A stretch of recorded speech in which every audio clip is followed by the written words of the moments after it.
Hey, business owners, are you trying to figure out what your business is worth? Well, don't make the mistake of putting all your business value in just one multiplier. My name is Clara, and I'm with Larkspur Business Brokers, and I'm here to debunk the EBITDA theory. Now, EBITDA is a very important multiplier. It stands for earnings before income tax, depreciation, and amortization. I think if you're a business owner who's ever thought about selling, you know what your EBITDA multiplier already is. It is certainly the gold standard of business multipliers. However, I think that it's very unwise to put all of your business value in just one multiplier. Businesses are complex and every business is unique.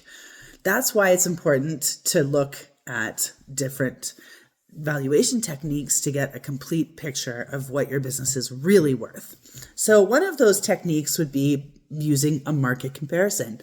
This is an example of taking businesses that have already sold in the marketplace that are similar to your business and understanding what multipliers they sold at so that you can use those to apply to your business.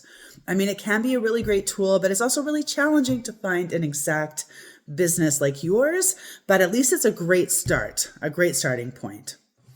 Another method that you should be considering when determining your business value is understanding the debt servicing ratio and what buyers are facing. This method is called the buyer's test method, and it's actually one of my favorite methods. Buyers are going to come in to buy your business and they're incurring debt. So the business has to be able to repay that debt. Now, a lot of owners tell me that their business isn't carrying any debt.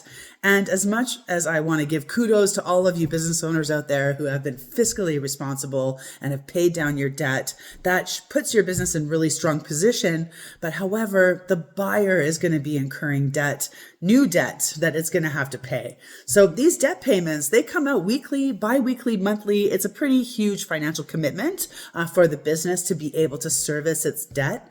So that's why I love the buyer's test method, because it really lets us know if your business is going to be a sellable asset based on the purchase price. If the two work together, you're in the gold zone. The bank is going to love your business. It's going to love the buyer buying your business, and it puts it in a position to actually lend on. And that's really ultimately at the end kind of, just how people jokingly say that the bank owns their houses. I mean, in a sense, the bank owns the business until the debt is paid off. So it's really important to have that business multiplier in your valuation, because really the bank is the one who's having the last look, right? The one who's going to say if they're going to lend on the business. So that's a really important one.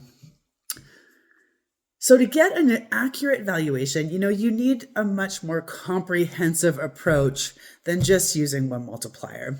You want to look at cash flow, market share, supplier concentration, the growth potential, what's happening in the industry, what the value is of the tangible assets,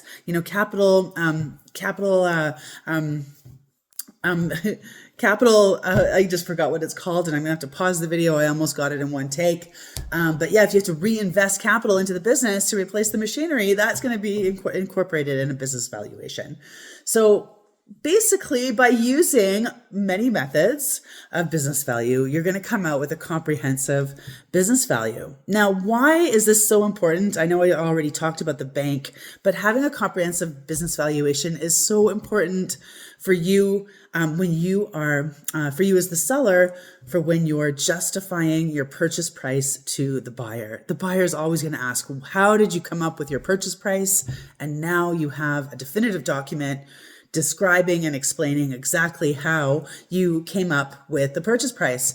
Words might talk, but numbers scream, and they can't be debated and put down and argued with as much as words can. So put it into paper, put the numbers on the paper to present the buyer, to give them your case clearly and accurately where the business valuation number came up with.